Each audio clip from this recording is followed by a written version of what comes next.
Como será o futuro do nosso país?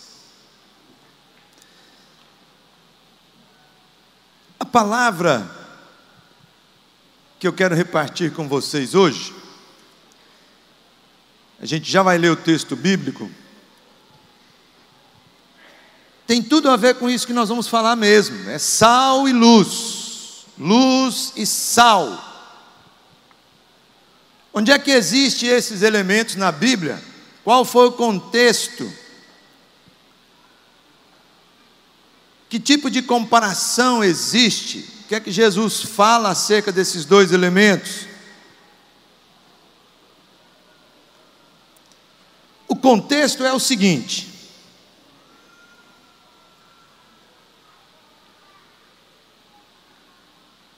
o livro de Mateus, logo no capítulo 1 e 2, traz um acontecimento, é o nascimento de Jesus. No início tem a genealogia, de onde que vem, passando por todos, geração por geração, até chegar na pessoa de Jesus.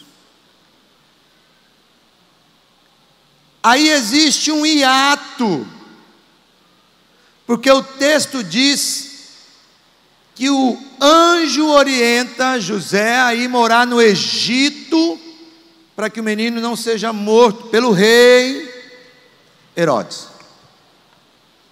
Volta do Egito, já está tranquilo, e vai para Nazaré, porque a profecia declarava que ele seria chamado Nazareno.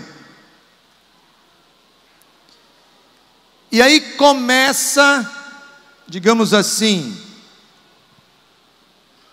aquilo que se torna claro para mim e para você através das Escrituras, dos atos de Jesus. Alguns dizem que ele começou por volta dos 30 anos. E o primeiro evento que Mateus relata diz respeito a uma figura horrível, feia, esquisita, fedorenta, suja, que morava no deserto. O nome desse cara é João Batista. E João Batista sai pregando e anunciando: o reino dos céus está próximo. O sujeito já é esquisito. Com um discurso desse, onde ninguém entendeu absolutamente nada, que confusão é essa?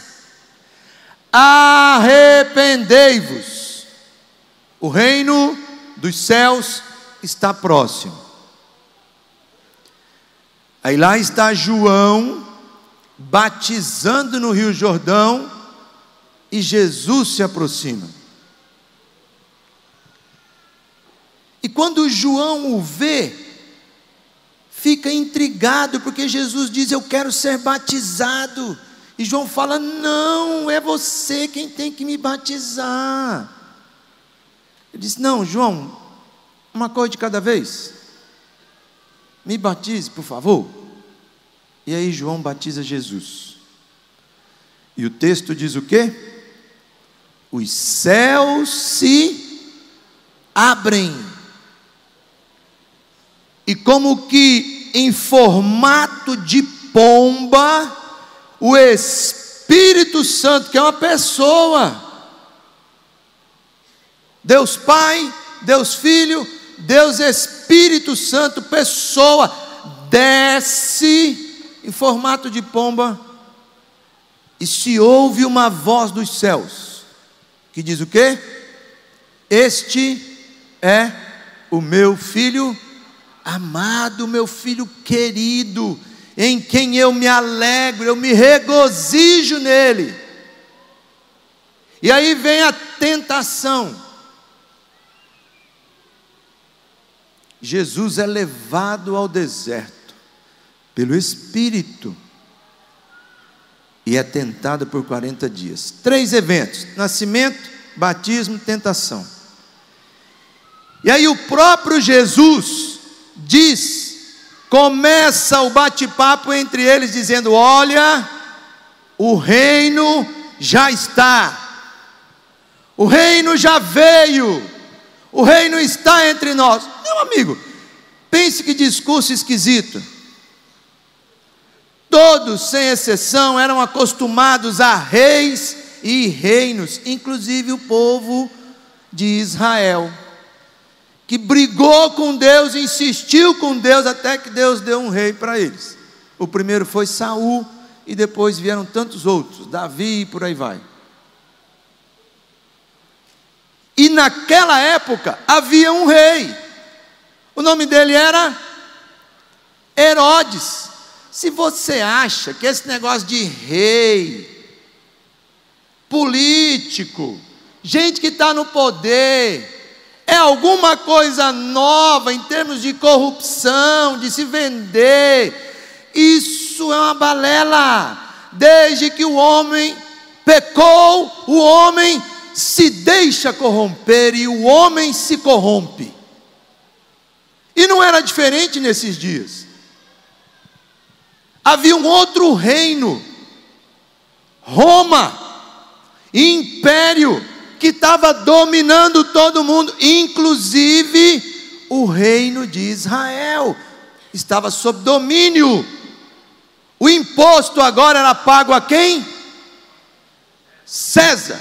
Dai a César o que é de César.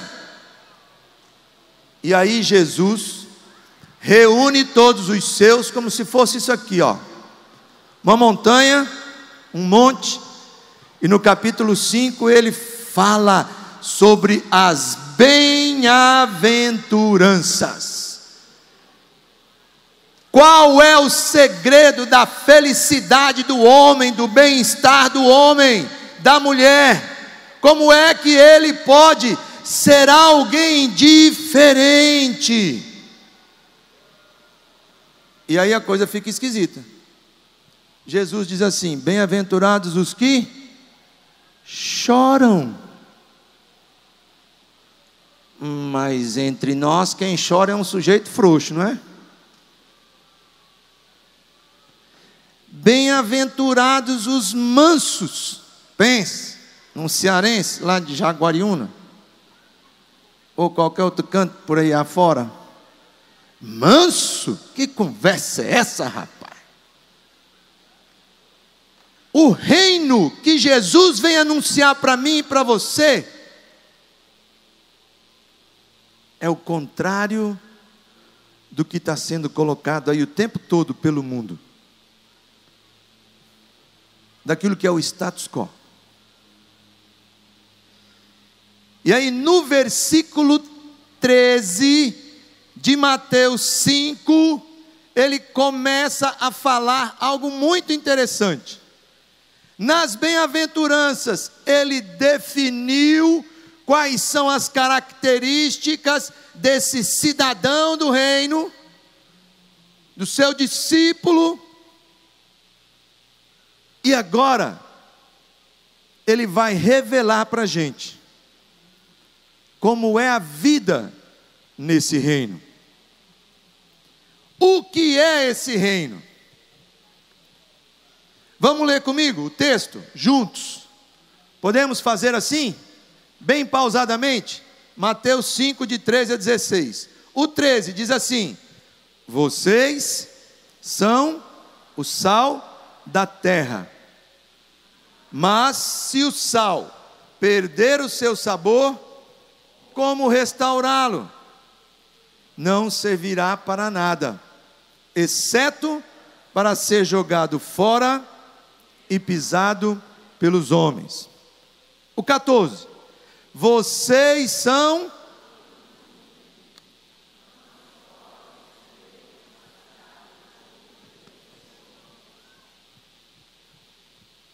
o 15. E também ninguém acende uma candeia e a coloca debaixo de uma vasilha. Pelo contrário, colocar-á no lugar apropriado. E assim ilumina a todos os que estão na casa.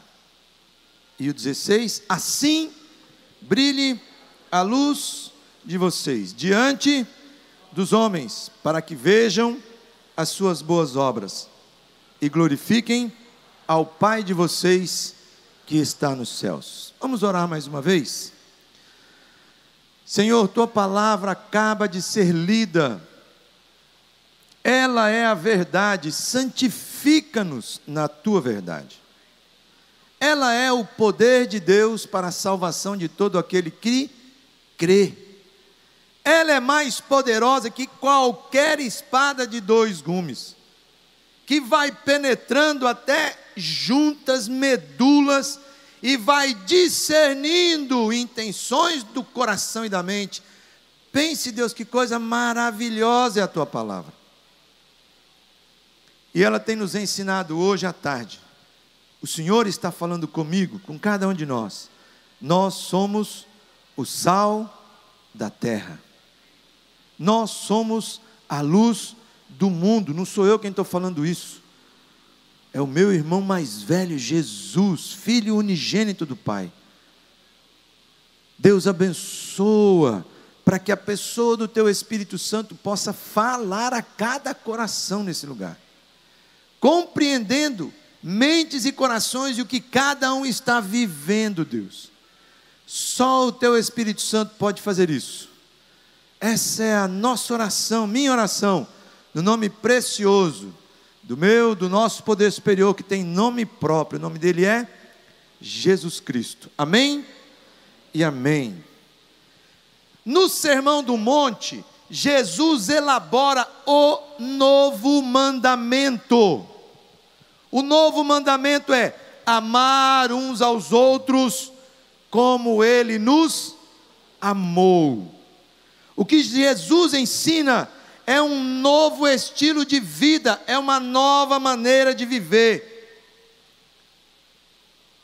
Essa é uma frase que a gente ouve muito em grupos anônimos, como a ANA, outros tantos, no próprio Celebrando Restauração. Gente, eu tenho aprendido uma nova maneira de viver. As pessoas com as quais você e eu convivemos não querem mais um discurso qualquer. Elas desejam ver vida em mim e em você. Vivemos na época da pós-verdade. O que é falado não tem valor, credibilidade, substância, autenticidade. Um instituto internacional de pesquisa nessa área tem literalmente colocado as estatísticas daquele que eles estão dizendo que é o famoso sujeito que deixou isso claro para todo mundo. Nós estamos na era da pós-verdade. O nome dele é Donald Trump. De cada 3 frases que ele fala, 2 é mentira. Isso é verdade. São os institutos pesquisando. Só que ele fala tanto, que o negócio se torna uma verdade. Não acontece com você também? Alguém que vem e fica buzinando na tua cabeça sobre alguma coisa, especialmente na internet. 1 vez, 2 vezes, 3 vezes, 4 vezes a Gracinha falou aqui, vem o mesmo vídeo. Você fala, gente, só pode ser verdade. Aí você manda para o teu amigo, e aquilo é uma mentira. Os ensinamentos no Sermão do Monte são para todos nós. Todos aqueles que são discípulos de Jesus e têm as características tratadas no início de Mateus 5, nas bem-aventuranças. Não é algo somente para alguns especiais, alguns que podem de repente se sobressair, não. É para todos os discípulos.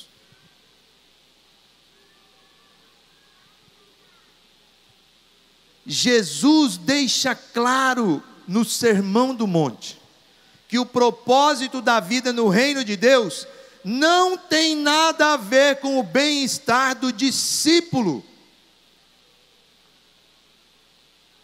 Como a gente confunde isso? De que eu, sendo discípulo de Jesus, vou viver uma vida tranquila.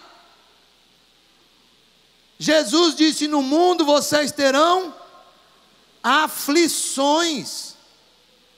É luta todo dia. O meu papel como discípulo, o meu propósito, você vai compreender já já, é me gastar, é me deixar usar, é me dar em favor do meu próximo.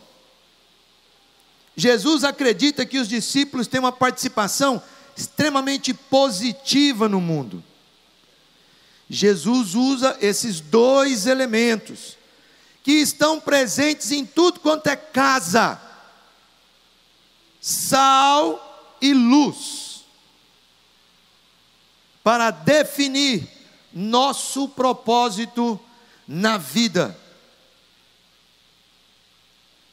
No reino de Deus, o meu propósito e o teu propósito tem a ver com algo simples, do dia a dia, que ninguém tem condição de dizer: não entendi o que significa esse negócio aí de sal.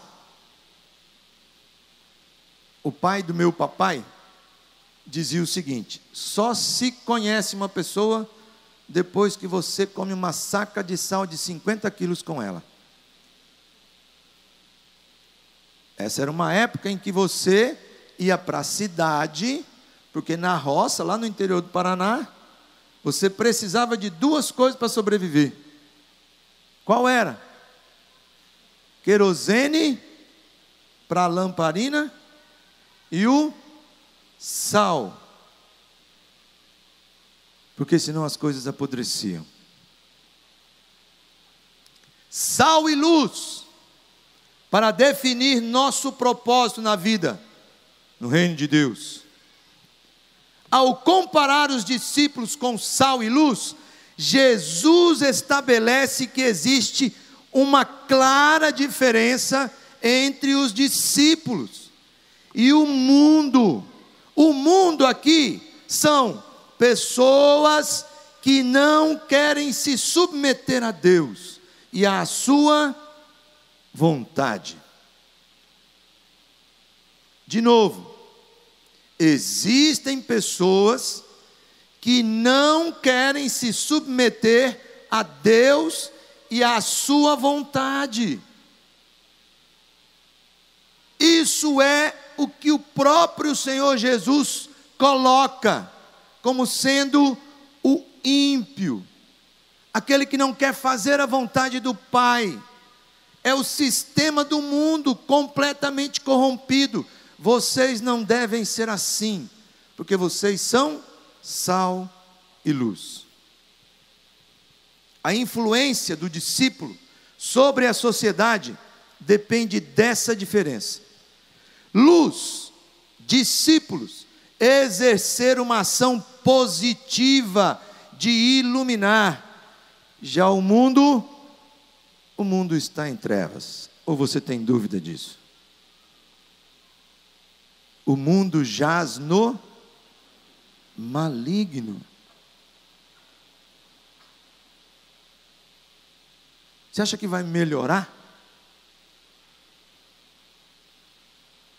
Em sã consciência, você acha que vai melhorar? Eu quero dizer para você que não vai melhorar. A Bíblia diz isso, que no final dos tempos, o amor se esfriaria, as loucuras se multiplicariam, e é o que você está vendo hoje, o que eu estou vendo, a banalização da vida. O sal exerce uma ação negativa, em relação a quê? Para evitar a deterioração, o apodrecimento. O mundo tende à deterioração, o mundo está apodrecendo. A graça comum é que tem mantido o mundo, a Bíblia diz isso. que a chuva cai sobre justos e injustos. Deus usa especialmente duas instituições para fazer com que a sua graça seja mantida, a graça comum. Uma delas é o Estado e a outra é o lar. O Estado é usado para controlar as tendências egoístas do homem. É por isso que se tenta melhorar cada vez mais as nossas leis, para que as pessoas sejam tratadas com igualdade. E é uma luta, é um desespero. Nossa democracia ainda é fraquinha, é nova. Em países desenvolvidos, alguns da Europa, Estados Unidos, você consegue discernir isso. As leis existem e elas são cumpridas. No Brasil elas existem e não são cumpridas. Não é assim, Graça, com a LEP? A lei de execução penal é reconhecida no mundo inteiro como uma lei exemplar. Veja aí a desgraça dos nossos presídios. Mais de 700 mil presos. Somos a terceira população mundial em número de presos. E olha a vergonha. O terceiro país do mundo que mais prende. E os nossos presídios nessa desgraceira total. Tem cerca de 300 e tantas mil vagas e mais de 700 mil presos. Quer ver uma vergonha maior ainda? É o nosso Estado. Porque no Brasil, 40% desses presos. Então se você imagina aí, 700 mil presos, 40%, 280 mil pessoas não foram julgadas. Estão presas. E a estatística mundial diz assim: de cada 100 pessoas presas, 100 pessoas presas atrás do cárcere, 10% delas não eram para estar lá porque são inocentes. As outras 40% que estão presas eram para estar, como a Gracinha falou aqui, uma tornozeleira, sem estar preso. Alguém está ganhando com essa desgraça, não está não? É sempre assim. Alguém ganha com a desgraça humana. E a vergonha que eu quis dizer é porque o nosso estado, meu estado, Ceará, tem o maior índice brasileiro de presos provisórios. São cerca de 64% de presos provisórios, quando a média nacional, que já é uma vergonha, tem quanto? 40%. Então você imagina, 28 mil presos não eram para estar presos. No meu estado, vou chutar por baixo, tá? Faz de conta que não são os 27 mil presos, são só 25 mil, para fazer a conta redonda. 25 mil presos, vou arredondar de novo. 60% dos 25 mil presos são provisórios. Faz a conta de cabeça comigo. Quanto é 60% de 25 mil? Quanto é, gente? 50% seriam 12.500, certo? É isso? Mais 10% são quanto? 14 mil presos, 15 mil presos.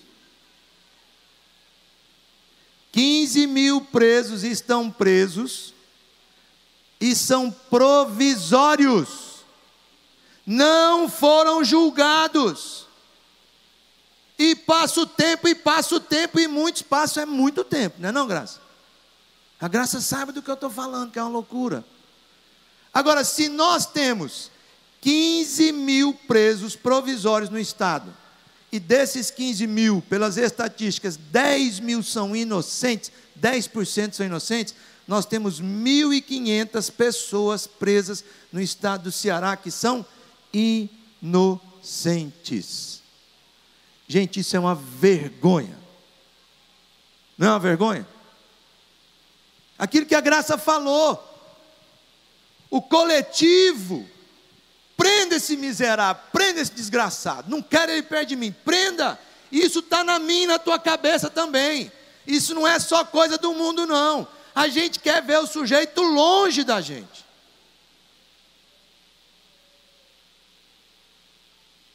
E esquece que amanhã pode ser você ou teu filho. E esquece que quando preso, vai sofrer. E quando sofre, vai voltar mais revoltado ainda.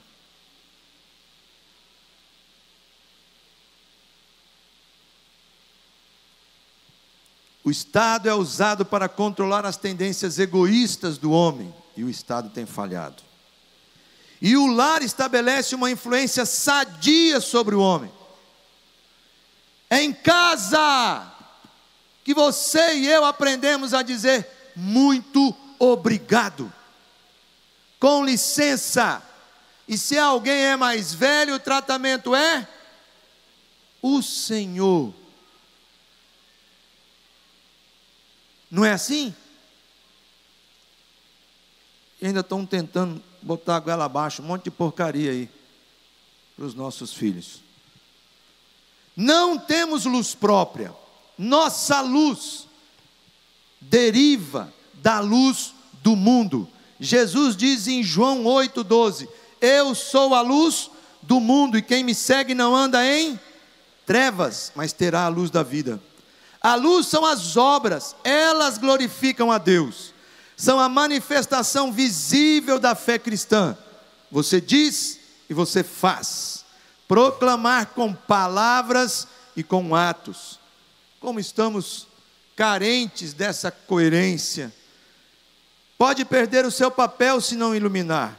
Deve brilhar, deve estar à vista e nunca escondida. Não devemos esconder a verdade que conhecemos, Cristo. Dessa forma, as pessoas louvarão a luz, que é Jesus, e não a lâmpada, que somos eu e você.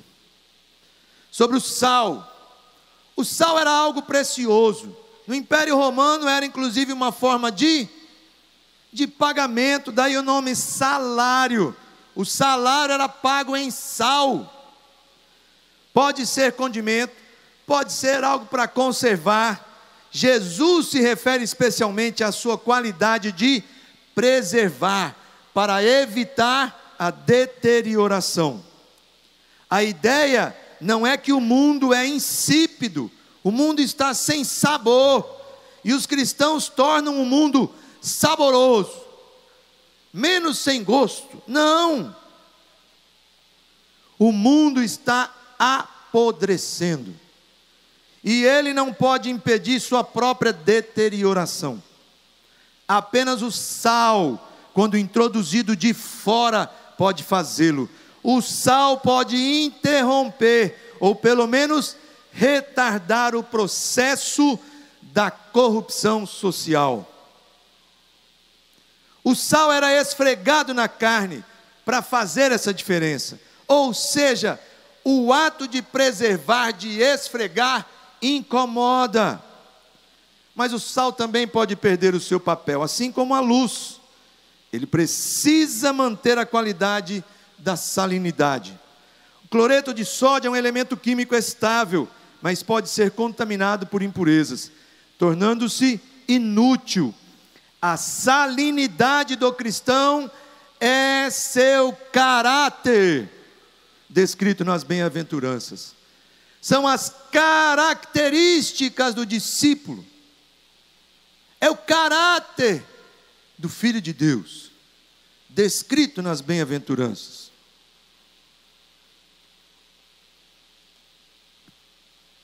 Algumas lições sobre o sal e a luz.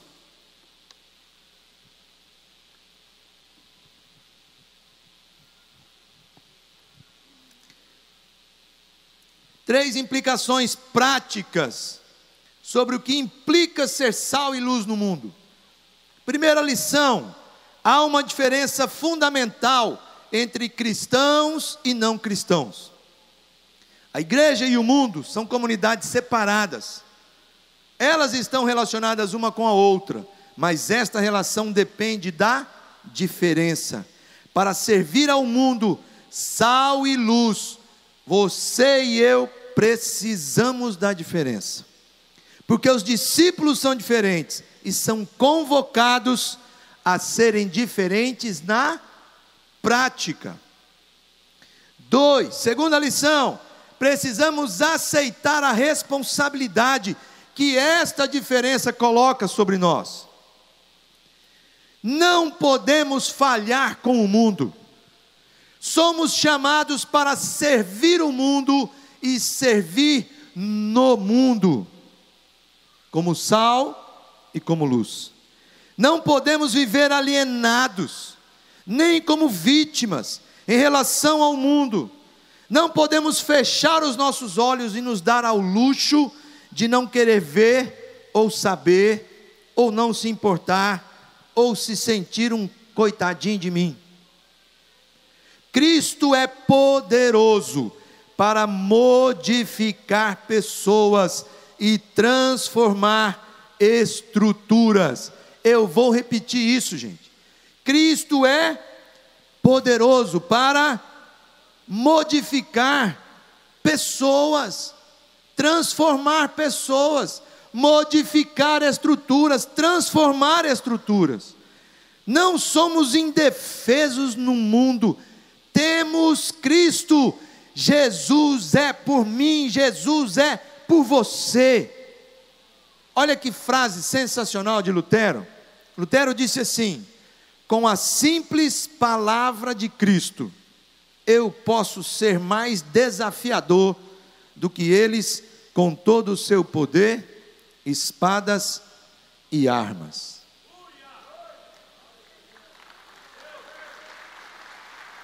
Com a simples palavra de Cristo, eu posso ser mais desafiador do que eles com todo o seu poder, espadas e armas. Sabe quem que tem dito isso para nós enquanto Igreja Batista Central? Pessoas como a doutora Socorro França, pessoas como a Graça, pessoas como o Cássio da superintendência, que tem essa clareza de que a igreja de Jesus, os discípulos de Jesus, fazem diferença. Levam uma palavra que é algo assim, completamente distinto. Eu não sei quantos de vocês viram no vídeo, mutirões e mutirões de limpeza que foram feitos nos presídios do estado do Ceará. E muitos nos criticavam. Olha, eu cheguei a ser esculhambado por gente que faz trabalho em presídio há muito tempo, de dizer: pastor, só é doido trazer esse monte de gente aqui da igreja, essas mulheres, esses homens, para limpar o presídio feminino. Isso é coisa das presas e do Estado. Os discípulos de Jesus vão lá naquele lugar podre, fedorento, para ele não deteriorar ainda mais. E vão com alegria. Vão sem esperar nada em troca. Se eu começasse a contar histórias aqui, nós íamos dormir madrugada. Quantas vezes entrando no presídio, quantas vezes pegando o lixo, quantas vezes apertando a mão de um daqueles presos, ou um adolescente nos centros socioeducativos, e você dá um abraço e o cara é todo duro, faz tempo que ninguém abraça ele, nem a família abraça ele, mas os discípulos de Jesus abraçam, porque Jesus está ali abraçando eles. Estão fazendo diferente. Na campanha, quando fomos desafiados pelo doutor Hélio a abençoarmos o Estado com doação de colchões, teve gente que esculhambou o Armando, detonou com a liderança da igreja, mandou e-mail, zap: isso é um absurdo, nossa igreja dando colchão para bandido. Se fosse pelo menos um velhinho lá no asilo, ou uma criança lá na creche, mas Não, esse bandido não. Aí sabe o que Deus fez? Um irmão entre nós foi preso. E estava ali no IPPO 2. E dormiu uma noite no chão gelado. E no outro dia pediu um colchão para o diretor. E o diretor disse: eu acho que ainda tem um colchão daqueles que uma igreja doou aí. Aí foi lá e pegou um colchão. E deu para o cara dormir naquela noite. Estava escrito o que no colchão?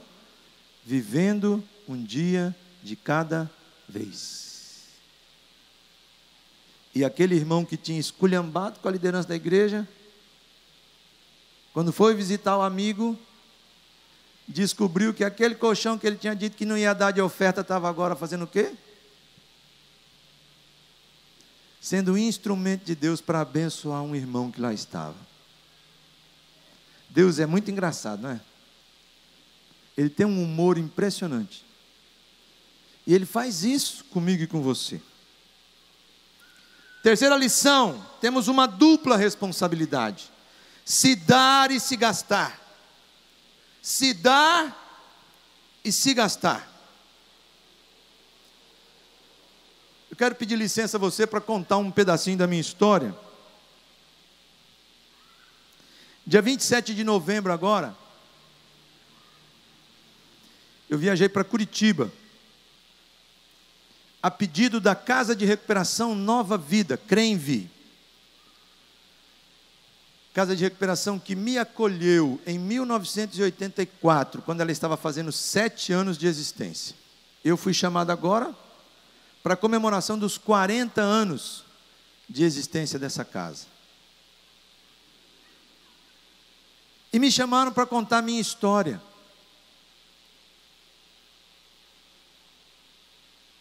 E por que contar a minha história? Porque alguém que foi preso, alguém que foi internado num hospital psiquiátrico, tido como esquizofrênico, como louco, alguém que tentou tirar a própria vida 3 vezes, alguém que estava jogado na sarjeta, onde nem as casas de recuperação aceitavam, porque diziam: não, o problema dele não é droga, o problema dele é que ele é doido, e se ele é doido ele tem que ir para o manicômio, vai para o hospício. E essa casa de recuperação me acolhe, e durante os 2 primeiros meses não sabem o que fazer comigo, a tal ponto de raspar minha cabeça todinha com a gilete. Sabe por quê? Porque eu vivia comendo cabelo, arrancando cabelo para comer, louco, não falando coisa com coisa.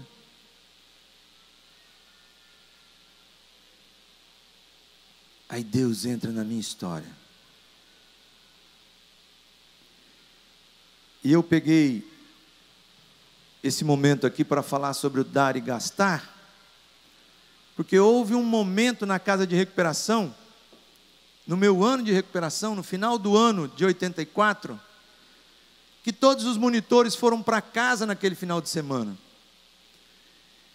E eu era o aluno mais velho. E o pastor chegou, deixou a Kombi na garagem e disse assim: Nelson, como só está você aí, cara, você vai cuidar dos alunos nesse final de semana. Você é o mais velho da casa. No domingo você leva o pessoal para a igreja. Tá bom, pastor. E quando é que você vai para a casa dos teus pais? Falei: só no finalzinho de dezembro. Estava vencendo o meu tempo de 9 meses. A gente chamava de gestação espiritual. E naquele final de semana, naquela sexta, naquele sábado, Deus, o que é que vai ser da minha vida, Senhor? Para onde é que eu vou? O que é que eu vou fazer? Volto a estudar em Viçosa, lá em Minas Gerais, fazendo agronomia. Vou trabalhar com meu pai, estava morando lá em Rondônia, vou fazer o quê? Fico trabalhando na casa de recuperação, sem estudar, como é que vai ser? Vou ser sustentado como? Todos aqui vivem de oferta, eu lá nem sei como é que era isso. E aí numa madrugada, de sábado para o domingo, eu levantei incomodado com um texto bíblico, fui ler esse texto, voltei de novo a dormir, acordei de novo com o mesmo texto, voltei a dormir de novo e acordo novamente, Deus, e o texto diz o seguinte: e eu de boa maneira me gastarei e me deixarei gastar pelas vossas vidas, ainda que amando-vos cada vez mais, seja menos amado. Eu disse, Deus, eu entendi. Minha vida é tua, você faz o que você quiser, vou me gastar, vou me dar, vou me doar, o Senhor vai cuidar de mim. Gente, olha onde Deus tem me levado. Para os presídios, que presente de Deus. Para as casas de recuperação, para os centros socioeducativos. Deus é maravilhoso e está cumprindo a sua palavra na minha vida. Ele tem cuidado de mim.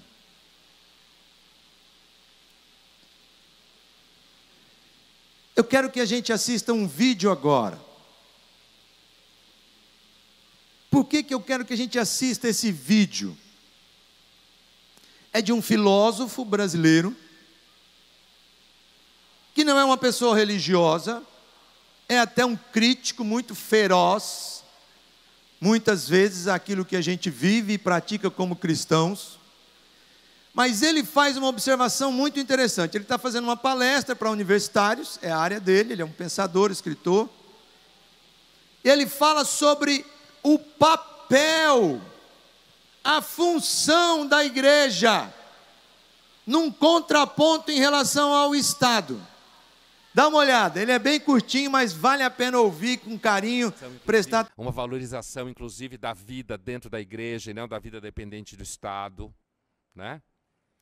Então você pega gente que vem de classe social menos privilegiada, que às vezes trabalha como a empregada doméstica, essa mulher entra na igreja, ela começa a fazer amizade, ela chora, consegue levar o marido dela, ele também chora, ele bebia, enchia a cara, batia nela, aí ele para de bater nela, recebe Jesus no coração, o irmão arruma um emprego para ele, ele começa a trabalhar, ele já não gasta o dinheiro dela só, os dois começam a ter dinheiro em casa, um dia volta a transar, coisa que não fazia muito tempo, Jesus ajuda inclusive a isso, ao contrário do que se pensa, certo?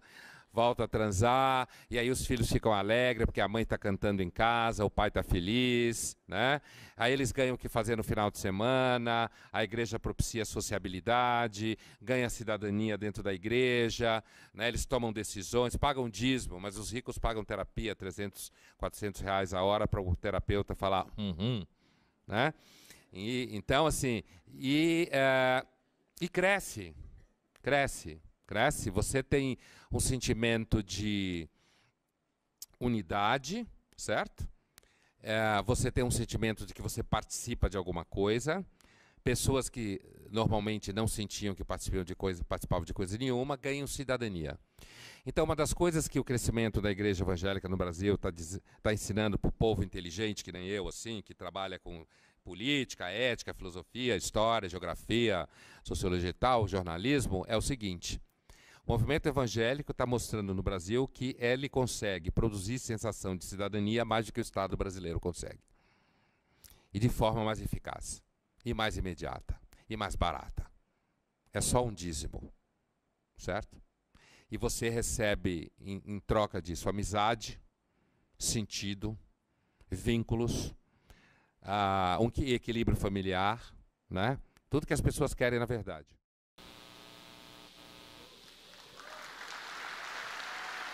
As pedras estão clamando e dizendo verdades que nós muitas vezes não nos damos conta. A igreja proporciona vínculos, amizade, propósito, cidadania. Quantos dentre nós não passou por comunidades terapêuticas? Está ali a galera, ó, Grão de Mostarda. Está ali a galera do Reciclando Vidas e outros que a gente vê por aí.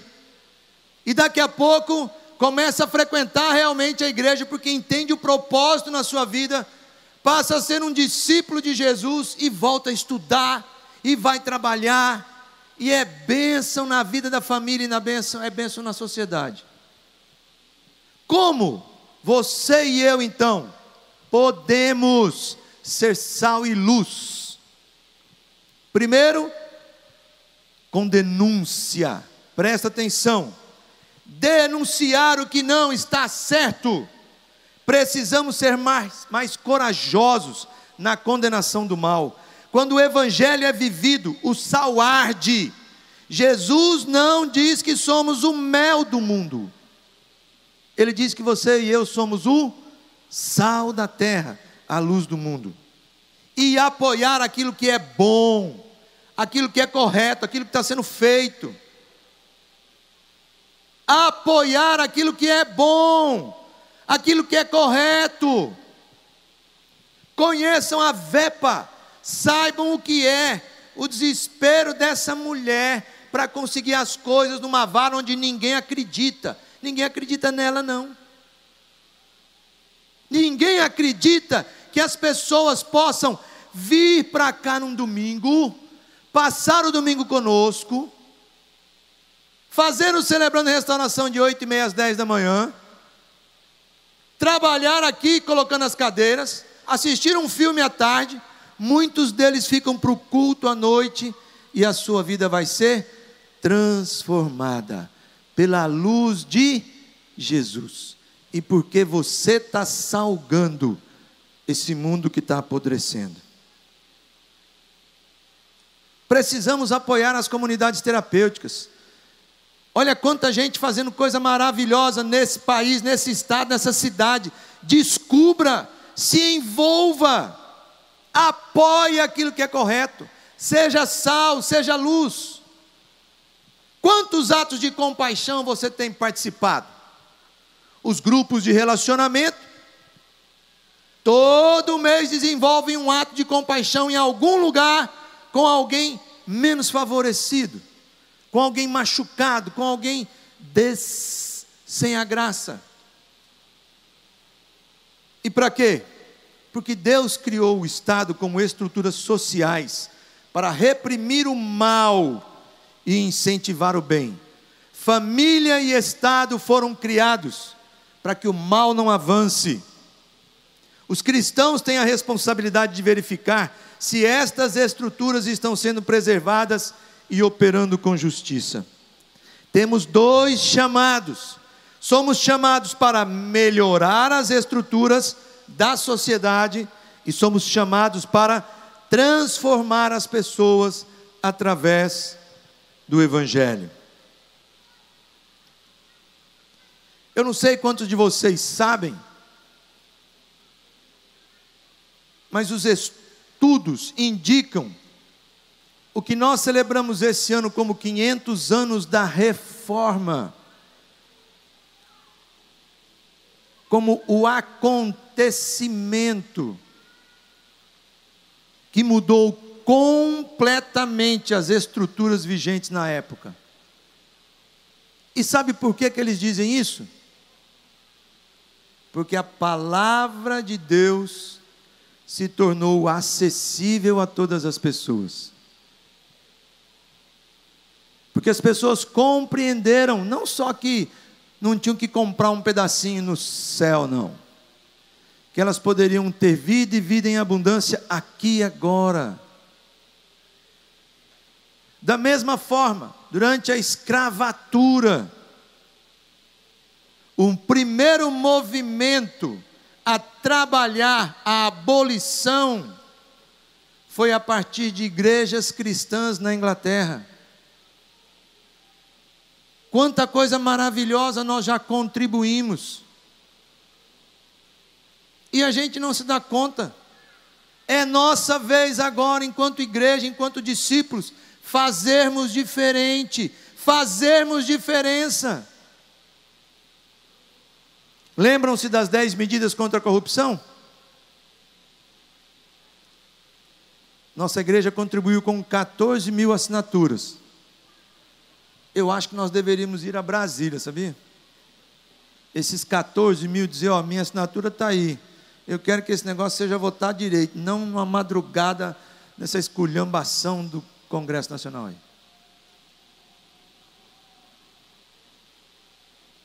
Ações como essa que nós fazemos nessas instituições que colocamos para vocês hoje, seja Sejus, seja VEPA, seja SES.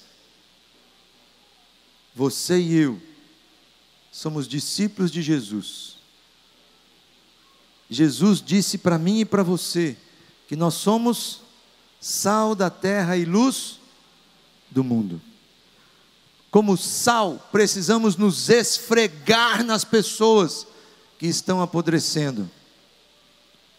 E como luz, precisamos deixar que a luz de Jesus que há em nós brilhe, para que as pessoas possam discernir com clareza que querem servir a Deus, que querem seguir a Jesus, que querem também ser discípulos.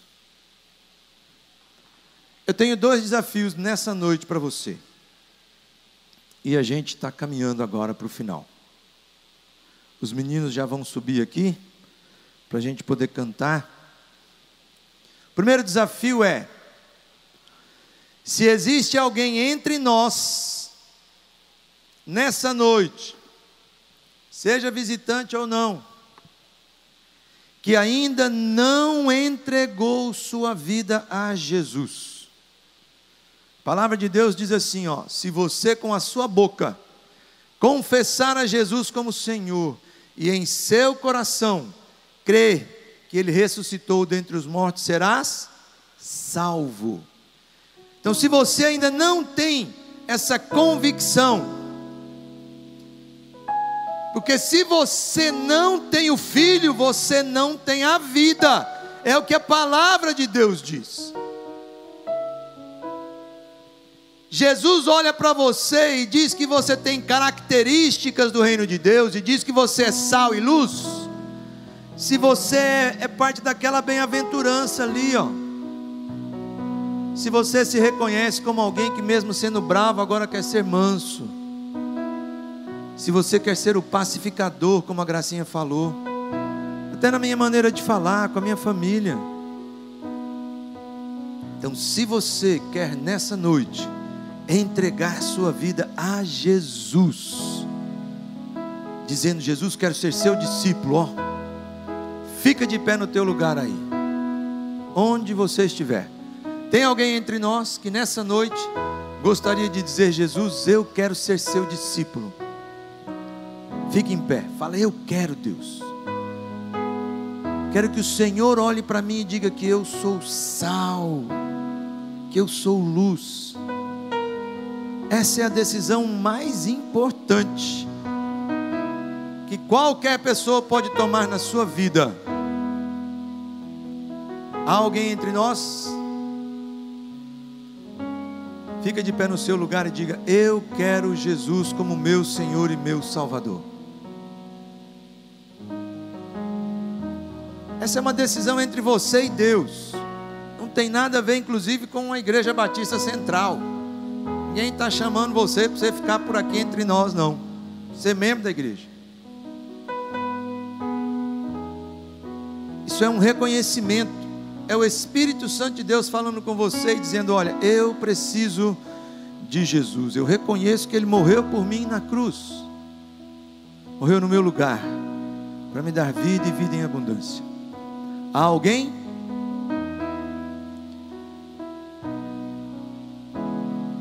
Veja bem,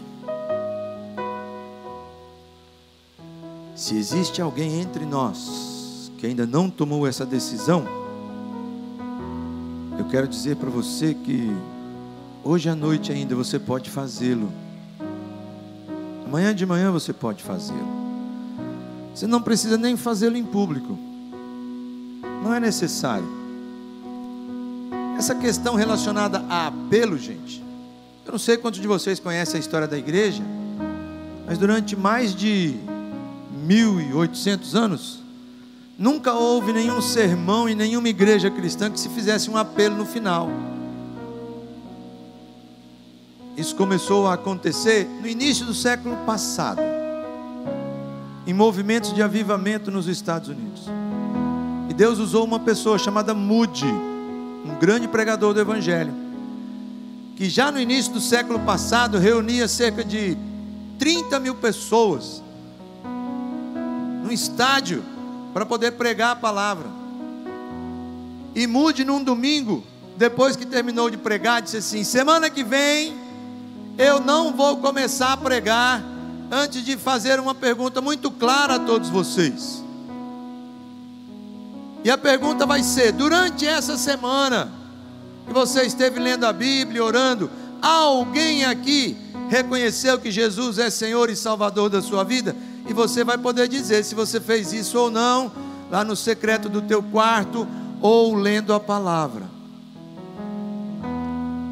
Na segunda-feira, depois desse domingo que ele fez esse desafio, houve o maior incêndio da história daquela cidade.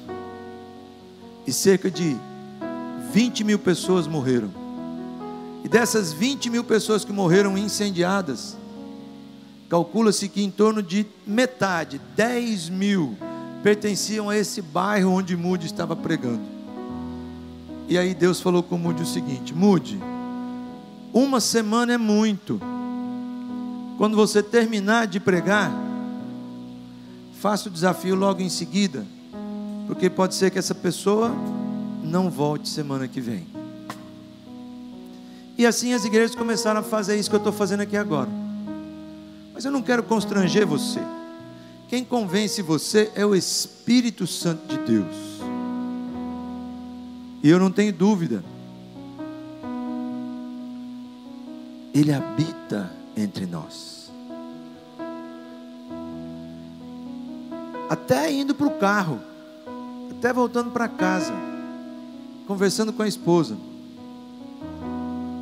Só depois, revele para alguém, para a gente poder celebrar contigo. Porque a Bíblia diz que quando um pecador se arrepende e entrega a vida para Jesus, no céu existe festa. E a gente quer festejar aqui também. Amém? É só por isso, não é por outra coisa, né? Então fica na paz. Mas guarda isso, é a decisão mais importante que você pode fazer na tua vida. Diz respeito à eternidade, diz respeito aqui e agora, ser um discípulo de Jesus, ser sal e luz. O outro desafio é: você está entre nós, já entregou sua vida a Jesus, tem convicção de que é discípulo amado, mas aí Deus hoje à noite falou contigo: olha, tua lâmpada está meio fraquinha, viu? Esse sal aí que você deixou ele num lugar onde tem poeira, ele está molhando, está mofando, e aí, meu filho, quando for esfregar não vai ter mais sabor nenhum, não vai salgar nada. Eu não sei o que é que rola, não sei como é que está a tua vida, não sei o que é que está te impedindo de ser bênção na tua casa, na tua vizinhança, entre os teus, de ser bênção lá no teu local de trabalho, na tua escola, na tua universidade, de ser sal e luz ali. Mas o que Deus falou hoje à noite contigo é: eu estou te chamando de sal e estou te chamando de luz, e eu quero que você brilhe. Se coloca na minha mão, deixa que eu faça o resto. Se tem alguma coisa que está aí atrapalhando o salgar, aí tira. Se você pode tirar, você pode sair daqui e para lá, para não ficar no lugar que está melado ali, fica num lugar sequinho. Deus sabe, você sabe. E aí eu quero interceder por você agora, quero orar por você. Se você entendeu que você pode fazer diferente do que você tem feito até hoje, na tua casa, onde Deus tem colocado você e plantado você, fica em pé, que eu quero interceder pela tua vida, quero clamar a Deus pela tua vida. Aleluia, aleluia. E agora você sabe o que é. Então nós vamos fazer o seguinte: não me espere começar a orar, não. É entre você e Deus agora. Já começa a orar agora e vai falando com Ele. Deus, o Senhor me conhece, sabe que eu tenho pisado na bola, sabe que eu tenho me omitido, às vezes até envergonhado o teu nome. O Senhor sabe tudo a meu respeito. E que coisa deliciosa, ainda assim o Senhor diz que eu sou sal e eu sou luz.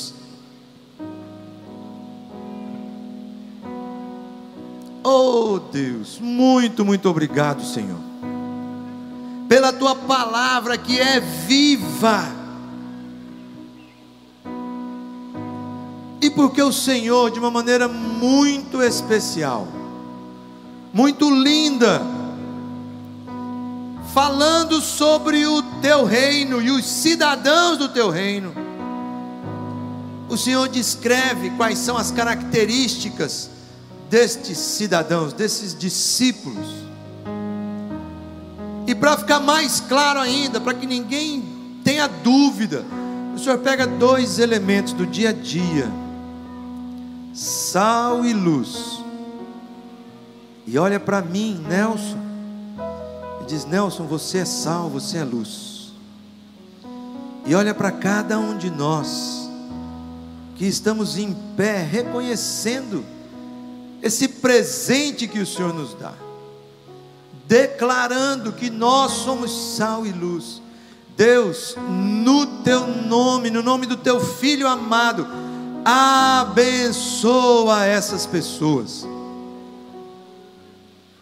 Se há, Senhor, algum pecado, alguma coisa que está impedindo a que eles sejam sal e luz, Pai, em nome de Jesus, olha para o coração agora que está arrependido, e pega esse pecado, Senhor, e joga no mais profundo abismo. E a tua palavra diz que o Senhor não vai se lembrar mais dele. E pega esse fardo que está sendo pecado, está sendo pesado, e transforma ele, como a tua palavra diz, num fardo leve. Senhor, se alguém tem se omitido de alguma forma, se alguém tem se envergonhado do teu nome, Deus, em nome de Jesus, dá-nos graça, dá-nos ousadia, dá-nos intrepidez, dá-nos coerência no viver, Deus, na nossa casa, no nosso trabalho, aqui na igreja, no grupo de relacionamento, onde quer que seja, nos ministérios onde servimos. Deus, em nome de Jesus, faz-nos um com o Senhor. Ajuda-nos a denunciar aquilo que não é correto, e ajuda-nos, nos incentiva, nos encoraja a apoiar aquilo que é certo, Deus, como igreja do Senhor, como discípulos que somos, como sal e luz. Essa, Deus, é a minha oração, é o desejo do meu coração, no nome precioso do nosso poder superior, que tem nome próprio. O nome dele é Jesus Cristo. Amém e amém.